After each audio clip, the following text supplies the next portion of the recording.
Welcome to Blueprint for Health and Healing, reversing disease from its foundation. Hello, I'm Dr. John Clark. Today's topic is arthritis. Don't let joint pain slow your journey. I was talking with a gentleman who was camped next to me at a camping spot. He was sitting out in his armchair, and I told him a little bit about my work as a lecturer on health. And he says, "You'd like to know about my knee." I said, "Really? Tell me about your knee." Well, he went on to tell me that he had had serious pain in his knee. He was a trucker. He was always jumping up and down off of a flatbed truck, and he'd worn out his knee. It hurt. He was laid up, and so he went to see the doctor, and when he went to see the doctor said, "You've got bad arthritis. It's bone on bone. We better send you to the orthopedic surgeon."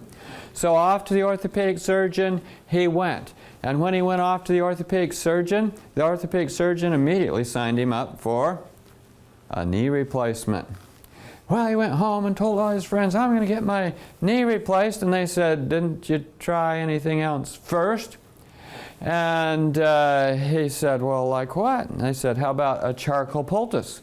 He said, "What's that?" And they said, "Well, I'll help you make one." And so they made him a charcoal poultice. They put together charcoal and ground flax and water, and they put it on to cook. And then they made it into this nice charcoal poultice between two paper towels to put on his knee.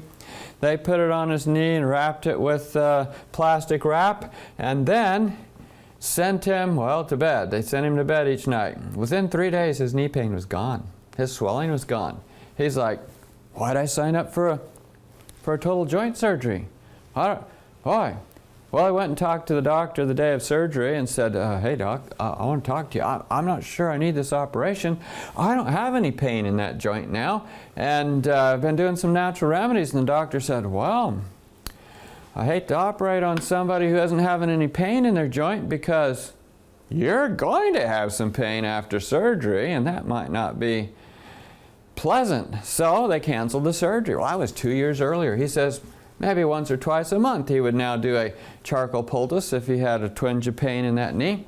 You can do things that can help avoid a total knee, help avoid arthritis, and I just want to talk about these in terms of what you can do to keep your joints healthy. This gentleman could also, besides just doing charcoal poultices, do some things diet and lifestyle-wise that would be beneficial to his joint. And so we'll talk about those here. It's not an isolated problem. It's not a small problem. There's 92 million adults in the United States that have serious arthritis. And this is a type of disease that's going to lay you up from being able to work, especially if your job demands you walk around very much, and people get on disability. Arthritis does not have to end your game. You can end arthritis. I used to treat arthritis surgically. Here's a gentleman. I did both knees in one operation, and he was a celebrity, so you guys picture with me. But now I use lifestyle medicine, and I'll tell you, a lot of times people recuperate faster from their arthritis and back pain using natural remedies than doing surgery, which I used to do. So with simple lifestyle changes and natural remedies, you can outrun arthritis, and that's our goal today. We want to be able to outrun arthritis. And so we're going to talk about the blood supply to your joints. We're going to talk about water and good hydration. We're going to talk about diet and obesity. We'll talk about exercise, and last of all, we'll talk about remedies. That's where we're going. That's our plan. First, a little philosophy, though.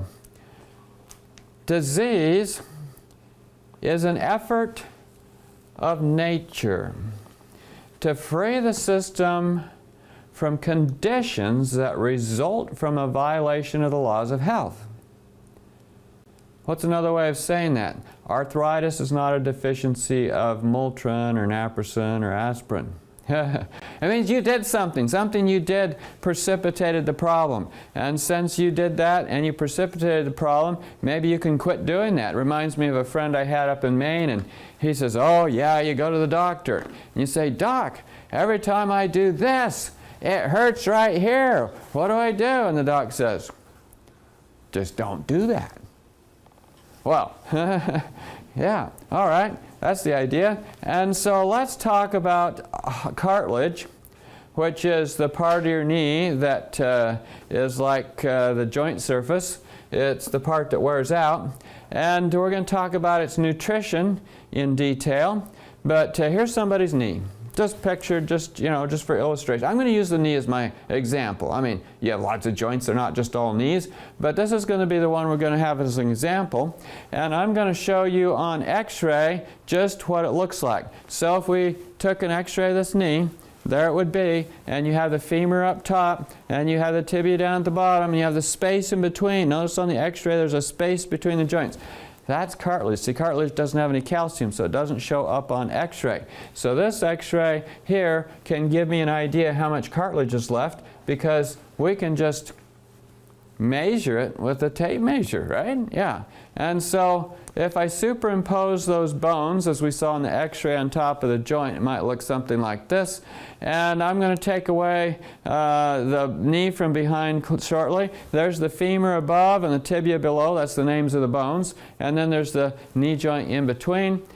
On the ends of these bones is some white stuff that we call cartilage. It's a little like linoleum. I know we have carpet in here, but on your kitchen floor you might have this linoleum vinyl, and it's a little spongy. That's the same way with cartilage. It's a little spongy. It's kind of like vinyl. And in your kitchen, if your floor gets wet, you could have a great danger of sliding across the floor. Well, on your kitchen that's not good, but on your cartilage that is good. And so you need to keep the cartilage all wet, all slick.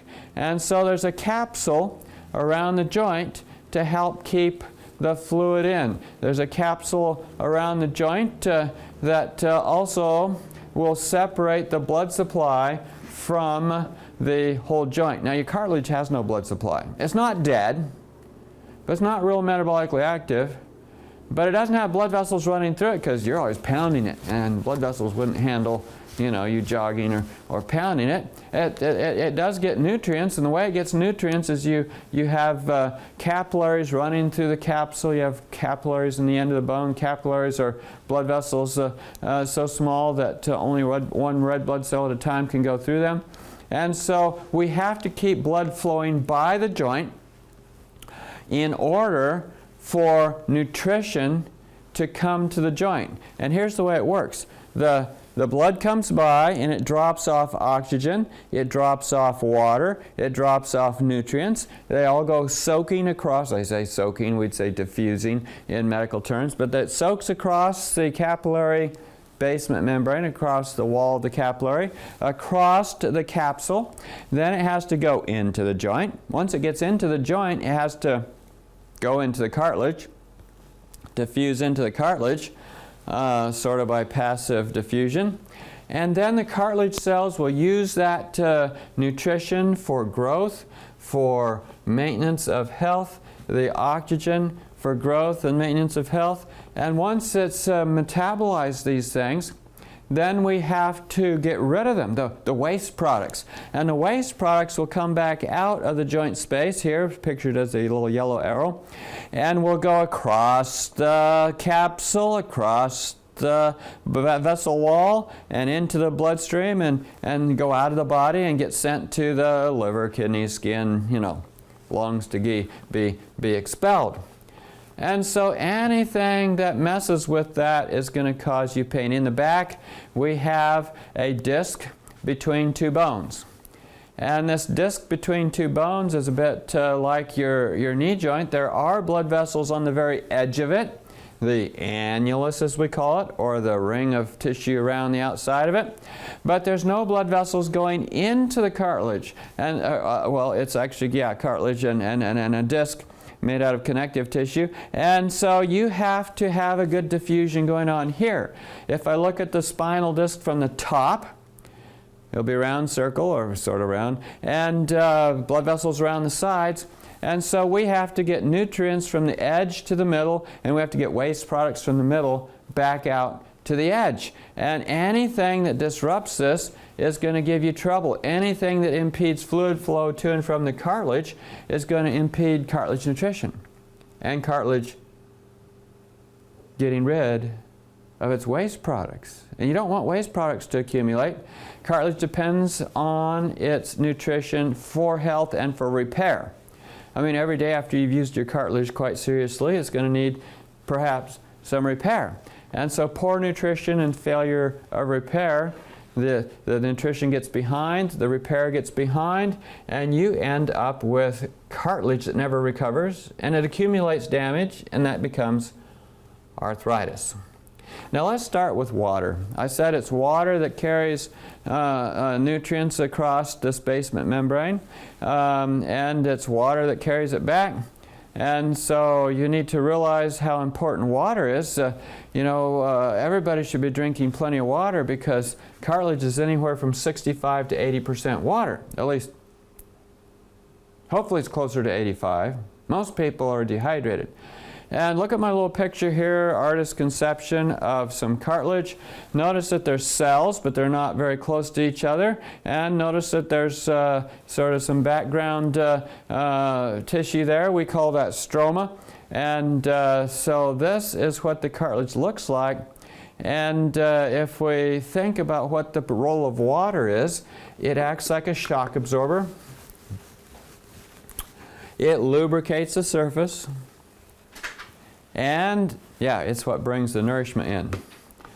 Now, let's look at water in the spine. I showed you the spine a little bit earlier. Here's an MRI of the spine. And if we think about this picture of the spine here, right in the middle we have our back, right here. And then if you look up this column, you'll see there are vertebrae, black vertebra, and then a white disc. And there's a normal disc. Right behind the disc and the vertebra is a big white column. That's the spinal fluid. On this MRI, anything with fluid in it has a white color. It's the way the MRI works. It spins the water so that you can see it. And so we're looking at the water, and so the disc is white, therefore it has what in it? Water. Now then, after the disc is a vertebra. The bones don't have that much water in it. And then there's a black disc.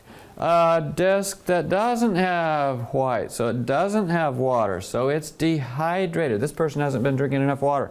And so they got two discs there that are totally getting desiccated, as we say. And as they get desiccated, they're kind of like a tire. You know, you tire in your car. When the tire in your car goes flat, the car goes down, but the tire spreads out to the side. On the ground, you look at your car and the tire's kind of, sticking out like it shouldn't. You're thinking, something's wrong here. Well, in the disc, when it spreads out, because it's going flat, it goes back and pushes against the cord, it pushes against nerves, it pushes against things that start screaming in pain. And so we need to pump those discs up again. How do I pump those discs up again? Well, get out a tire pump, of course. No, you can't do that. You have to drink more water. And how much more?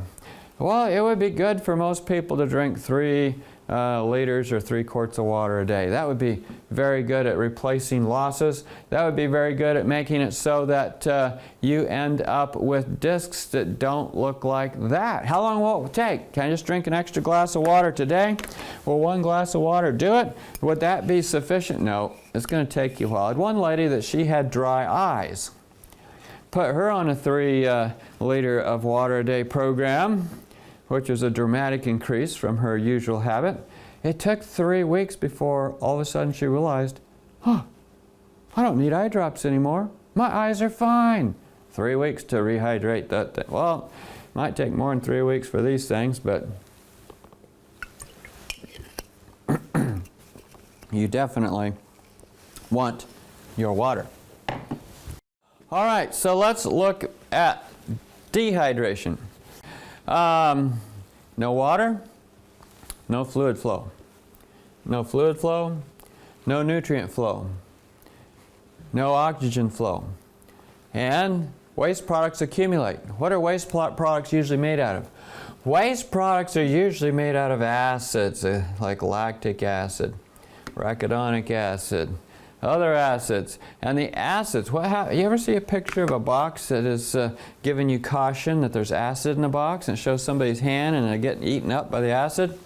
Your cartilage can get eaten up by the acid, and you don't want your cartilage to get eaten up by the acid. And so if you don't drink enough water, the acid accumulates, the cartilage deteriorates, the cartilage cells suffocate, starve, and die. So what should I drink? Your favorite cola drink? No. Coffee? No. Sugary drinks? Sugary drinks will cause arthritis. You want water. Pure water. Clean water. Fresh water. I mean, any water. Any water is going to be better than anything else, really.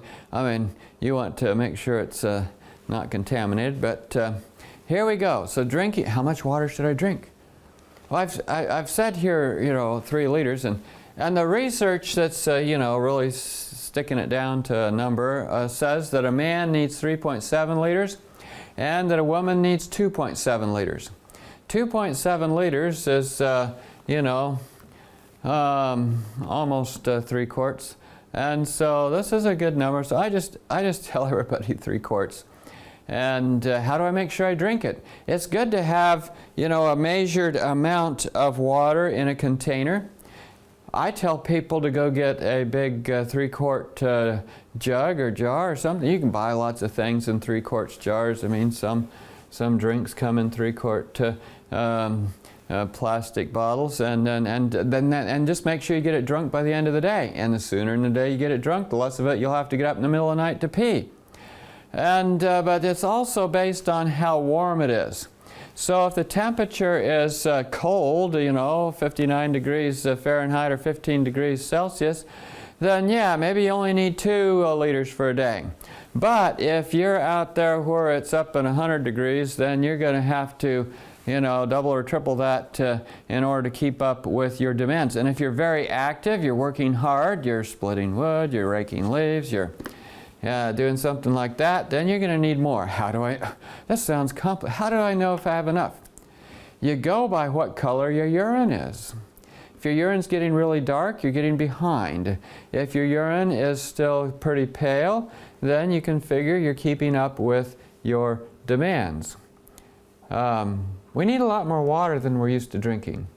And arthritis is a sign you're probably behind on water. And so keep water in mind. There's another way you can dehydrate your joints. So let's suppose you had a sponge. And you know how sponges are usually sort of rubbery and you can squeeze them and you stick them in water, they absorb the water. How can I get the water out of the sponge? Well, I can set it out in the sun and it'll dehydrate, or I can just squeeze it and it'll be out faster. How do I squeeze the water out of my cartilage? By weighing too much in the way of weight. If I gain too much weight, I'll flatten my cartilage. If I gain too much weight, it will make it so my cartilage doesn't recuperate overnight. If I gain too much weight, then the cartilage starts to get smashed. Here's the normal joint space I showed you a picture of earlier, the femur on the top, the tibia on the bottom, and the space in between that separates the two is cartilage that doesn't show up on x-ray. And this is a normal person, but if I gain weight, pretty soon I'll get joint space loss. That's our term for it sort of medically. And it's really as the bones get closer together because the cartilage is disappearing to hold them separate.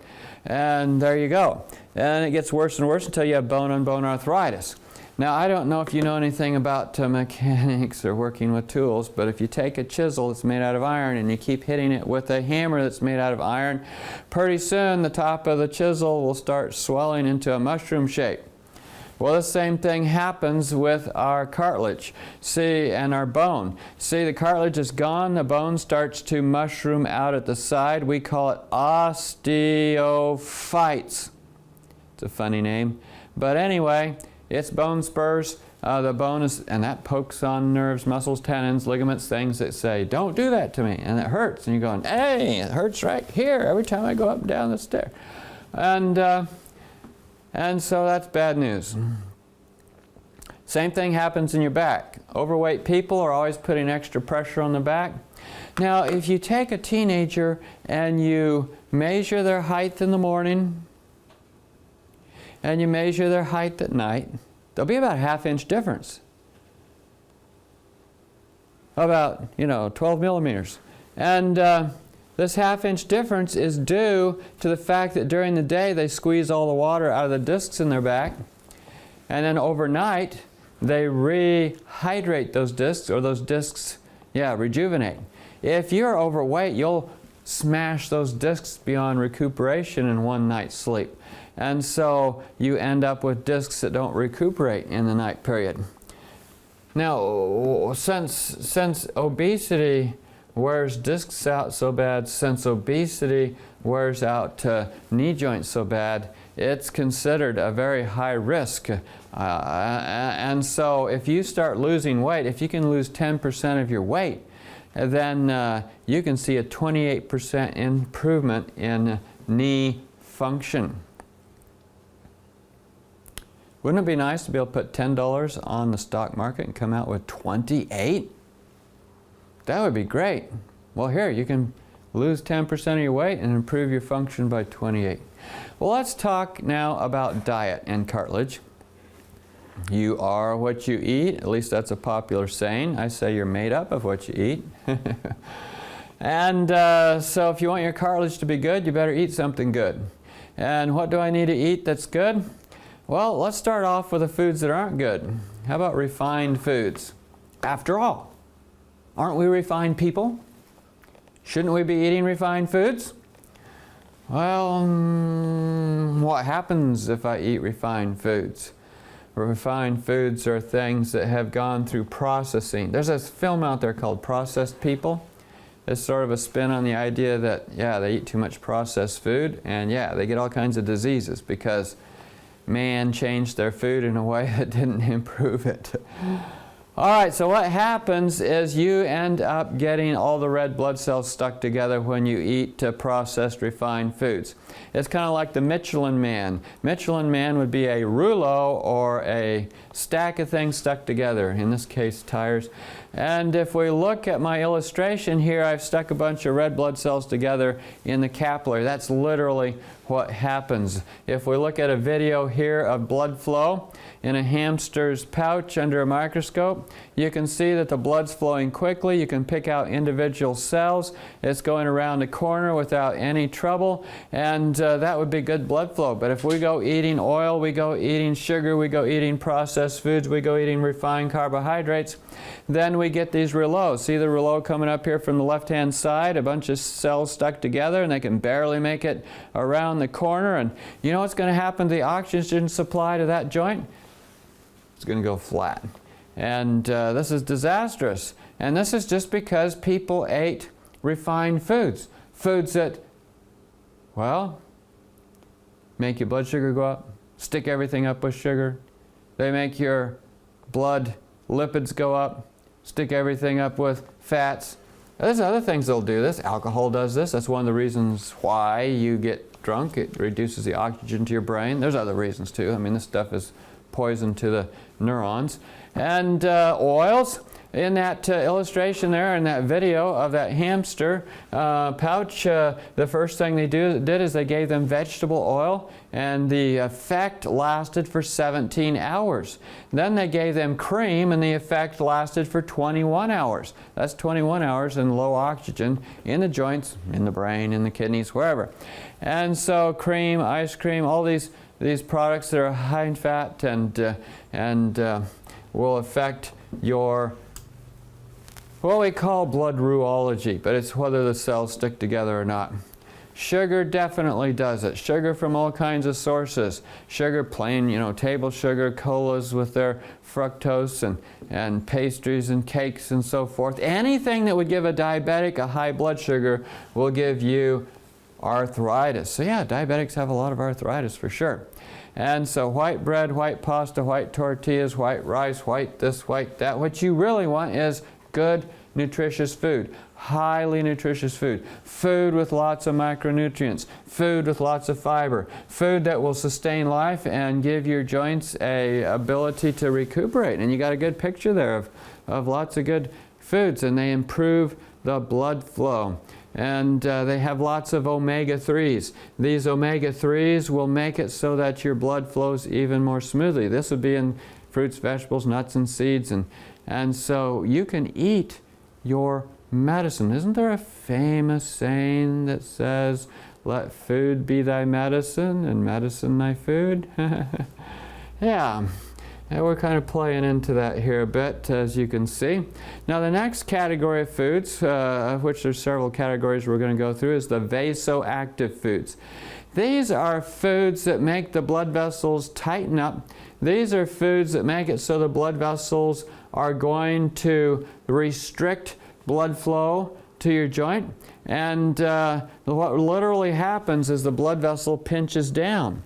As the blood vessel pinches down, the blood flow slows down. When the blood flow slows down, you're going to be starving for oxygen and food at the cartilage. And this literally happens. People have it happen all the time. And what do you suppose is a vasoactive food? Anybody? Well, this would be like caffeine, coffee, tea, colas, sport drinks, and nicotine falls in this category as well.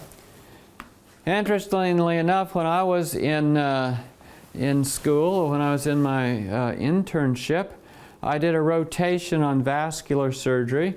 Vascular surgeons are ones that take care of problems in blood vessels where blood isn't getting to all the joints and tendons and ligaments and organs, and especially in the lower extremities. And so we had this gentleman in our hospital. He had been smoking. As a result of smoking, which was vasoactive, he'd also gotten atherosclerotic plaque, and he wasn't getting good blood flow to his feet.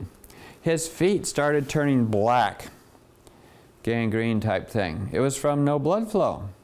And one day we came into his room one morning, me, the resident on vascular surgery, and the fellow, the head guy on vascular surgery, and the fellow says, "Mr. So-and-so, it looks like your foot is not going to recuperate. I'm sorry to tell you that. We've done everything we can. You keep smoking. That isn't helping us.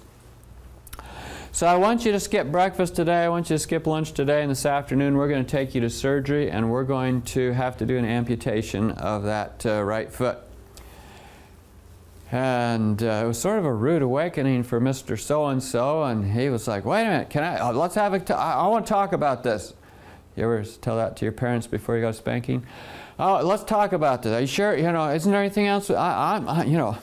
And they had this discussion. He said, "No, you got to have it off." And he's like, "No, I don't want it off." And it got to be an argument. And the patient says, "I'm kind of attached to this thing. I don't want to lose it." And anyway, he ended up signing himself out against medical advice, and it was a bad scene. And the fellow was going like, "Yeah, and don't you come back unless you want that thing removed." And yeah, off he went. Well, within the week, the emergency room calls me up. "We've got so-and-so down here we think belongs to your service. He's the guy with the gangrene foot." And so I told the resident, and they said, "Yeah, go down to the emergency room and you talk to Mr. So-and-so and you ask him why he's in the emergency room, unless he wants his foot removed. If he wants his foot removed, we'll take him in the hospital. Otherwise, what's the point?" And I'm like, "Oh, well, this is that's my job. I have to go to..." Okay. So I headed down to the emergency room, and I saw Mr. So-and-so, and I said, "Mr. So..." Well, first I tried to find a pulse in his foot. I'm checking his foot for a pulse, feeling on top of it, no pulse. I got out a little Doppler machine, a fancy little gadget for finding pulses. I couldn't find a pulse. I said, "Well, Mr. So-and-so, you're in trouble." I said, "Are you still smoking?" He says, "Yeah, I'm still smoking," and he kind of hung his head. I said, "Well, you either have a choice between those cigarettes or that foot, I think." And he says, you're starting to get through to me. You're starting to get through to me. I said, are you willing to quit? He says, I'd be willing to do anything at this point. I says, hand me your cigarettes. So he handed me his pack of cigarettes, and I went smash, smash, crunch, crunch, and I threw them in the trash right there. And then I looked at his wife. I says, does he have more of them at home? She says, he has a whole carton of them at home. I says, will you take care of them? And she kind of smiled like, this would be my delight. You made my day. And so then I said, Mr. So-and-so, we have to help you save this foot now. It's going to take more than just stop smoking. Here's what I want you to do. Number one, avoid all fats and oils, avoid animal products, eat lots of fresh fruits and vegetables, eat pineapple, eat cherries, eat things like grapefruit that keeps your blood flowing good. And I want you to do hot and cold treatments. I said, get 2 30-gallon trash cans. Fill them with water, one with hot water and one with cold water. And then I want you to take your leg and stand in the one of hot water. It'll come up hopefully above your knee. And you stand in the hot water for 3 minutes. While you're in the hot water, see if you can move your foot up and down. Hot water for 3 minutes. Then take it out of that 30-gallon trash can full of hot water and put it in the cold water. And the cold water can have a bag of ice in it if you really want a strong effect. And so he was supposed to go 3 minutes hot, 1 minute cold, 3 minutes hot, 1 minute cold, back and forth. I said, you're obviously not working. Do it 5 times a day. It's your leg. You want to say it? You better, be aggressive and do this a lot. And says you're going to be carrying a lot of water. And we had this discussion about how to do this. And so he left. Well, as the intern, I was always on the hospital. I didn't make it to clinics very often.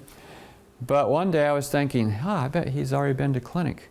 And so I asked the resident, I said, did Mr. So-and-so come to clinic? He says, yeah. I said, had he quit smoking? And the resident said, yes, he quit smoking. I said, how was his foot? They said, we could actually find a pulse in it. It was improving. It was doing better. He was recuperating. Wow, he was saving his foot by stopping smoking and some other lifestyle things that we'll talk about as we go along here. Okay, if another thing that'll make it so your blood doesn't flow down your legs, another thing that'll make it so your blood vessels tighten up is if it's cold down there. Your body wants to conserve heat, it wants to conserve energy, and it's not going to conserve heat and energy if it's cold down there and you send blood down there and the blood comes back cold. And so if you're out running around in cold, rainy, wet weather with your legs all exposed, you are causing yourself difficulty. There's been some people who do wading out in cold water, and they didn't have sufficient warm clothes on, and they came down with arthritis because they're always wearing on their joints, but their joints aren't well perfused with blood. And so what do we do to fix the problem of having blood vessels that are all tightening up and the blood flow isn't too good? Well, we need to eat a vaso-relaxing food diet. Vegetarian diet does this. It helps the blood vessels to relax. Other things that have been shown to be helpful are tomatoes, things like olives, unsaturated sources of fat, antioxidants, zinc and copper. They all help the blood vessels to relax. Now let's talk about plaque-forming foods. And you might be thinking about plaque in coronary arteries, plaque in arteries that are a part of your heart. And certainly those are the ones that, if they get plugged are an instant problem. But it also can happen in the legs. Sometimes I'll take an x-ray of somebody's knee and there'll be more calcium in their blood vessels than there is in their bones because they have both osteoporosis and calcified atherosclerotic plaque. And so this is going to make it so you can't get blood flowing by the joint because the plaque has stopped. Over here on the very left-hand side, we have a picture of a coronary artery that's blocked. Well, that same thing can happen down here in the arteries going by the knee. That's what would have happened in the gentleman with the smoking problem that I just mentioned. Plaque in the arteries going by the knee. And So we don't want plaque-forming foods. What are plaque-forming foods? Anything high in fat, essentially. Anything that would give you high cholesterol. By the way, we have a cholesterol talk in this series. Anything that would be high fat that is strange fats, like trans fat. How do I make trans fat? You cook anything in oil and you get trans fat. It's very serious. And you can take the best cold-pressed, cold-processed virgin olive oil, put it in a frying pan, and you get trans fat. And so New York City a while back outlawed all the trans fat in the restaurants, at least coming into the restaurants. But what they didn't really consider is that the restaurants were all making trans fat by their cooking process. So fried foods, they all have trans fat. They all have oxidized lipids. These oxidized lipids form free radicals. Free radicals increase inflammation. It goes to your joint and inflames the joint. It goes to your discs in your back, inflames the discs in your back. Things high in cholesterol will also do this. Milk, eggs, cheese. These things all increase the inflammation. They all increase the likelihood of having plaque. When the plaque builds up, then you can't get blood flow to the joint. When you can't get blood flow to the joint, arthritis sets in. Particularly things like ice cream because of the oxidized cholesterol, pancake mixes where they've dried the eggs and put them in the mix. The eggs will all be oxidized. This will cause plaque.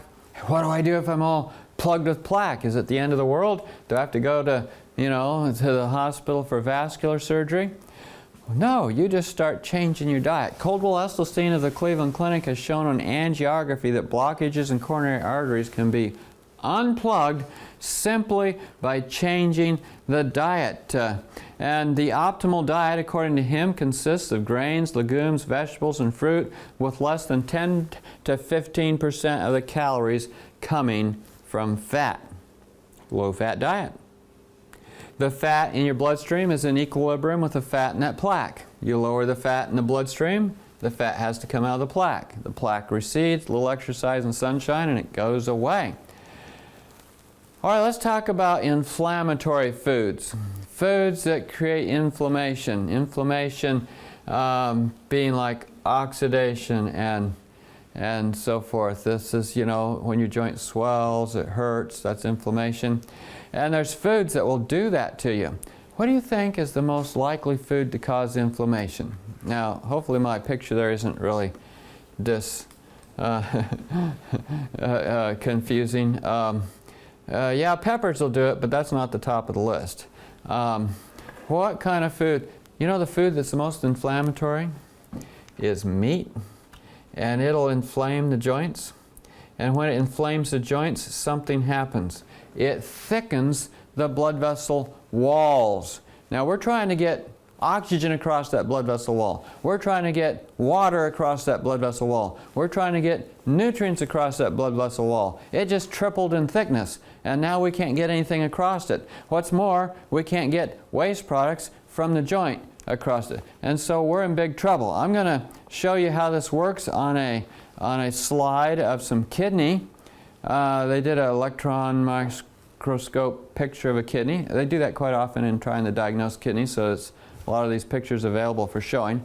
They don't do this for joints very often. So here's the picture, and I got a blood vessel there remember I've been talking about the blood vessel wall? Well, this is the blood vessel wall here pointed to in the red arrow. And notice how thin and discrete it is, and the blood vessel is up to the right top of the picture. And just below the blood vessel there is a interesting shaped area, and that is a kidney cell. It's happy, it looks good, it's got a nucleus down to the bottom of it, it's got cytoplasm and endoplasmic reticulum above. And that's a normal happy kidney. But if we get inflamed kidneys that have inflammation, like inflammation that we're talking about that could be in your joint, then the blood vessel wall triples in thickness, just like I showed you in the illustration.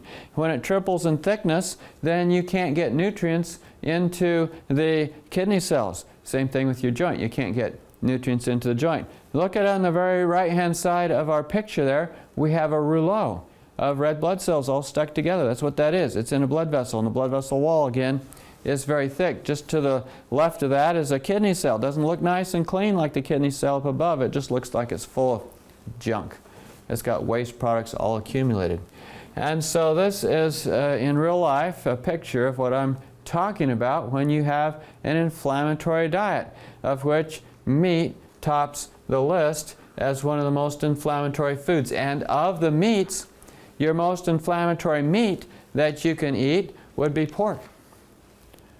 And so avoid the inflammatory foods. Other foods, dairy, especially if the bacteria did a real number on your dairy. Notice over here I have dairy. What color is it? White. What would happen if I drank that white stuff and I peed? It would turn what color? Yellow. Well, why is this yellow? It's because the bacteria ate it and made it into waste products. How do I know that? Well, if you look under electron microscope, there's a piece of cheese with all the bacteria and a little bit of cheese. So most of this cheese is mostly dead bacteria and their waste products. It's not food. It's the bacteria's sewer, you know. And so you want to be aware of what you're eating, and this stuff will cause, arthritis. I've had people tell me I quit eating cheese and my rheumatoid arthritis went away. I've had people tell me I quit eating cheese and my asthma went away. And so you want to make sure you're not doing things that inflame your joints. Any foods with aflatoxins. What kind of foods have aflatoxins? Anything that's rotted, spoiled, aged, like wine, like vinegar, like soy sauce, brown rice syrup, chocolate, vanilla, tempeh, miso, yogurt, sour cream. All these things. They're fermented. Something else has been eating on it before you get to eat on it, and they leave their waste products behind. Usually those waste products are acid. So we got sour cream instead of fresh cream, and you got vinegar instead of juice, and you have so peanut butter is sort of a one that's sort of suspicious for aflatoxins, just because it's very hard to get peanuts to market without them going moldy. In and of themselves, if you had peanuts that weren't moldy, you would have a good, reasonably good product. Now I have to throw in something else here that causes inflammation, and it's not dietary, but I put it in this section because we're in the inflammation section. Big research project out of the west coast of America, where they looked at what happened if people were vaccinated versus unvaccinated, and the impact on different diseases, including arthritis. People who were not vaccinated almost had zero arthritis. People who were vaccinated had 16.67%. And so that's the incidence. So of 100 people, 16 of them had arthritis. That's about the national average. And so that's amazing. Okay, let's go on back to diet. What do I need to do to fix this? I need a good diet. What's the diet that'll stop inflammation? Well, the anti-inflammatory foods are those that come from the vegetable kingdom. We said meat was bad. That should sort of give you a clue. And so if you're eating lots of good fruit and vegetables and nuts and seeds and beans and potatoes and all this kind of stuff, they tend not to cause inflammation. They tend to have antioxidants. They tend to have things that stop the inflammation. And so this is where you want to concentrate. And concentrate more on the fresh fruits and vegetables than on grains and cooked foods. The more fresh, the better. Now let's talk about food that's slow transit. It means it takes a long time after you eat it to come out the other end. And usually foods that are slow transit because they're low in fiber and they're high in fat. But low in fiber is the big key, and the high in fat is the next thing. And what happens is when they're slow in transit is that the bacteria overgrow. They say, we're going to be sitting here a while, let's eat. And they eat up all this stuff. And they grow and they grow and they grow. And when they grow, they aren't very nice. They're not good tenants. They tend to cause all these things of rouleau, vasoconstriction, and inflammation. Triple hit. And so I've got that all pictured here, because this is going to be a very hard thing on your body. And meat, does it have fiber? Well, it doesn't have useful fiber. It's not, cellulose type fiber or fructans or anything like that. It's got mostly just plain cartilage fibers and collagen fibers and muscle fibers, and those aren't fibers that do you any good. They aren't really fiber. They're just the way it's shaped. And so anything high in fat and low in fiber, meat, fast foods, pastries, that white flour's had all the fiber removed. And another thing that slows transit time is eating in the evening. Let's say you decide today I want to eat a bowl of cereal and a glass of orange juice, and I want to have a bagel with cream cheese on it. All right, if you ate that for breakfast, it would digest probably in 4 hours. If you ate it for supper, it would take 8 hours. It takes twice as long to digest something you eat for supper as something you eat for breakfast. And so that makes a big difference. So if you're eating a big evening meal, you're going to have a lot more chance of having arthritis than eating a big morning meal. And you might say, I'm not hungry in the morning. Well, that's because you ate your breakfast the night before. Save it for breakfast. And so morning meals are going to be better. By the same token, snacking slows digestion. And so snacking's going to increase bacteria overgrowth. And snacking's going to cause these effects. And so you don't want to be snacking. But my doctor said to eat 8 little tiny meals all day long for... Well, you decide whether you want arthritis or not. And so fiber's the answer. Fiber. And what's the best source of fiber? Well, I say eat foods with lots of fiber. I mean, you can do the other option, which is to eat fiber, oat bran, psyllium, wheat bran. You can eat other fiber if you want. But I say eat food that hasn't had the fiber removed. Here's good sources of fiber: whole grains. That's the top of the list. Dried fruit. That's a pretty good one too. What's people's favorite dried fruit that has fiber for keeping regular in their stools? Prunes, right? Dried plums. Prunes. Have you ever heard it been said that with friends like prunes, who needs enemas? Well, there you go. So, and vegetables and fruits, good sources of fiber. And for a vegetarian, higher consumption of fruits and vegetables decreases osteoarthritis by 40%. So get those fresh fruits and vegetables. There's also certain foods you would want to concentrate on in that process. I mean, it's not like you would find something bad in that particular diet regimen, but if we can look for things that are high in vitamins, particularly vitamin C, together with some good sunlight to get your vitamin D, that's very helpful for arthritis. If we want to really keep up with our arthritis, or we're getting arthritis, then this food is very helpful. Pineapple. Why? It's got bromelain. Bromelain is an anti-inflammatory. Bromelain helps blood flow because it breaks down clots. Bromelain is there to keep you from getting arthritis. And so fresh pineapple, better than canned, better than juice. There's going to be more bromelain. If you want to know where the most bromelain is, it's in the core. You might be thinking, I don't want to chew on that core. Well, you can throw it in the blender and blend it up and put it into something, but this is a very good food, a very good herb. It's going to be gachicola. And sometimes you can just grow it in your garden and eat a few leaves every day. Or you can get it dry and make it into tea. Usually we do 1 teaspoon of dried herb per cup of hot water for the tea. And this helps all kinds of arthritis, including rheumatoid arthritis, as does turmeric. Turmeric's anti-inflammatory, and it does as good as a lot of the arthritis medications without the side effects. What are the usual side effects of arthritis medications? Stomach troubles, ulcers, kidney troubles, kidney failure.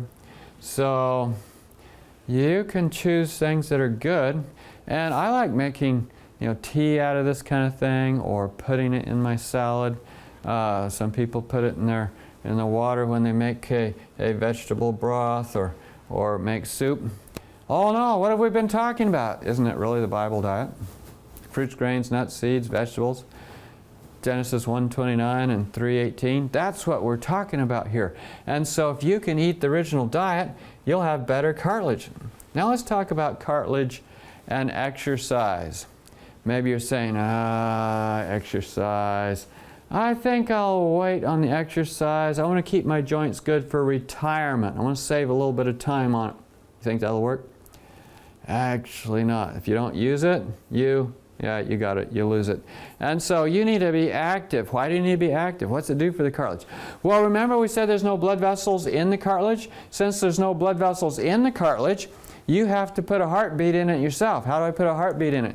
You have to walk. And so as you walk, the cartilage is pumped. As it's pumped, then the nutrients make it from the bloodstream into the cartilage cells. As it's pumped, then the cartilage gets happy. As it's pumped, then you'll have a benefit of getting rid of waste products. They did a study on a bunch of people on their backs. The study was like this. They wanted to see if the nutrients made it to the middle of the discs on their back. Remember we said there was no blood supply to the middle of the disc in your back? And so they wanted to make sure that the nutrients were making it to the middle of the discs. So they gave people something that they could follow in the laboratory where it went to eat, and then they put them in two groups. One group sat at computers all day and worked at their jobs. The other group walked around and stocked shelves. And at the end of the experiment, they scanned the people, and the people who sat in their chairs, the food never made it into the discs. But the people who walked around and pumped their discs, the food made it into the disc. And then, if time, back out again. And so you have to put the heartbeat in your cartilage. And so what should I do? Well, really, walking's the best exercise. These people appear to be jogging. When you jog, you tend to have a bit of an oxygen deficit. In other words, there's less oxygen in your bloodstream for every step compared to walking. So walking will have a higher oxygen level. And so as you walk, you will be pumping your cartilage. As you pump your cartilage, it will be getting its nutrition. And when you walk, it's good to walk outdoors in the fresh air, in the sunshine, out there where everything is healthy. Indoors, there's a lot of toxins. You might be thinking, well, that's nice for the people who don't have knee pain, but I have knee pain, so I can't do this. Well, knee pain cripples weight loss. Not so according to new studies. If you have knee pain, it may be a sign you are rusting out, not wearing out, because when they took these people with knee pain and put them on a 6-month weight loss program, including lots of exercise, they discovered that the pain decreased, their ability to walk improved, their disability decreased, they ended up with less limp, their walking gait improved, and when they timed them on certain tasks, they found that they could walk farther in 6 minutes and faster up and down stairs. Oh yes, the first few days of getting going after you've been inactive for a long time, you'll deal with a lot of stiffness and pain, but it will go away, and it's worth working through it. So don't get stuck in some sedentary posture. Get yourself moving. And also it's important to get strength and flexibility. When you get strength and flexibility, it makes it so your joints are less likely to get damaged. It protects against pain and injuries. It helps bone mineral to remain in the bones, keeping good bone strength. It prevents loss of muscle mass, which is a big problem for people as they age. It improves your physique, your figure, and it makes sure that you're less likely to have to be taken care of by other people as you get older. Now, what if my joint is really swollen and hurting, and I just can't get going, and I do want to get on an exercise program? Well, then we do hydrotherapy, kind of like I talked about with the guy with the vascular problem. And let's say it was your ankle. I'm going to use the ankle as an illustration. Here the lady's got her ankle in a bucket, and we start off with hot water first. I usually have 2 buckets, one with hot water, one with cold, usually a 5-gallon bucket. And we have them put their foot, if it's the ankle, in a bucket of hot water for 3 minutes. At the end of 3 minutes, they take it out and put it into the bucket of cold water for 1 minute. At the end of 1 minute, they go back to the hot, have them alternate 5 times, back and forth, and end with cold the last time. And then once you've ended with cold, then you cover it, you rest maybe for a half hour, give it a chance to benefit from all that stimulation. What's actually happening is when you put the hot there, the blood flows there. You ever notice in the summertime how the blood vessels stand out on the back of your hand, for example? It's the heat, it's the swelling, it's the blood vessels dilating. And so you're doing this with a hot water. And so you're bringing lots of blood flow into the area, the blood flow into the tendons, joints, ligaments, muscles. And then when you switch to cold, it drives the blood deep. It starts at the surface, closing down blood vessels, and you push the blood deep, and you do it for 1 minute. And then after that, if you go back and forth, it tends to pump the tissues, and the extracellular swelling, the edema swelling, the inflammation swelling gets pumped out of there. And that's very good, and it also wakes up the white blood cells, which manage tissue regeneration. They manages cleanup of inflammation, manages removal of tissues that have deteriorated to the point of needing to be removed. And then when you end with cold, the body says, whoa, it's cold down here, it's time to warm it up, and it becomes more metabolically active, it heals faster. And so this is what's going on when you're doing this hot and cold. It's making a difference at the cellular level for you regenerating your joint, for you getting rid of the inflammation out of the joint. Where can this be used? Fresh injuries, old injuries, arthritis, swelling, even, well, I don't want to do it if there's a lot of swelling and I just sprained my ankle and it's immediately swelling and it's turning purple. Then you just want to do cold for about a day. Ice it real good for a day, and then start in on your hot and cold. And you can do it where you've had broken bones, torn ligaments, pulled muscles, anything really, other than perhaps a big open wound from a laceration. And yes, so let's talk about a charcoal poultice. Remember, I started off with a gentleman who jumps up and down off of the back of a flatbed truck, and his friends told him how to make a charcoal poultice. Well, I'm going to tell you how to make a charcoal poultice. So you'll be my friend too, right? And here's the way it works. Now, in this illustration, in this photography, we're using whole flax seeds. That's all right. It works. I like to grind them myself, but you can do it with the whole flax seeds. But anyway, use flax seeds. So put 1 cup of water in the pot, in the pan to heat up, turn on the heat, and then put in 3 tablespoons of flaxseed and put in 3 tablespoons of charcoal powder. That would be one recipe. The other one you could use is psyllium husk powder. If I use psyllium husk powder, I'll only put 1 tablespoon per 3 tablespoons of charcoal powder, because that stuff's really stiff. All right, so I put this on to cook, and I like the flaxseed much better from personal experience on my own injuries. Flaxseed gives you more benefit, and so I heat it up until it simmers a bit and then let it cool. And I'll get this jelly-like stuff that I can then take and put onto a paper towel. And I tend to put it on the paper towel and then fold the paper towel over it, so I have 1 thickness of paper towel on each side of the charcoal, and the charcoal is now captured in there. And the reason I made it into a poultice is because if I just use powder, I don't have a good water bond between the skin and the charcoal, and it turns to powder and just floats everywhere and makes a mess. And so I would put this on the paper towel, then I'd make the paper towel wet on the side toward the skin, so I have a water bond between the charcoal through the paper towel to the skin, and then I put it right on the lesion. So the kid has like poison ivy in this case, but we're talking arthritis. We do this for knee joints, ankles, anywhere you can get at it with charcoal. Have easy access to the joint with a charcoal poultice. And then we wrap it with plastic to keep it from drying out. And then we add something to hold it on, an ace wrap. Here he's going to wrap it with a towel and safety pin it. Anything just sort of to keep it together. And that will work a lot of wonders. It is very helpful. It pulls out the inflammation, it reduces swelling, it reduces the cytokines, it makes it so the body can do something else besides dealing with the pressure from inflammation, from the swelling. And so I often do it overnight. Okay, in summary, anything that impedes fluid flow to and from the cartilage impedes cartilage nutrition.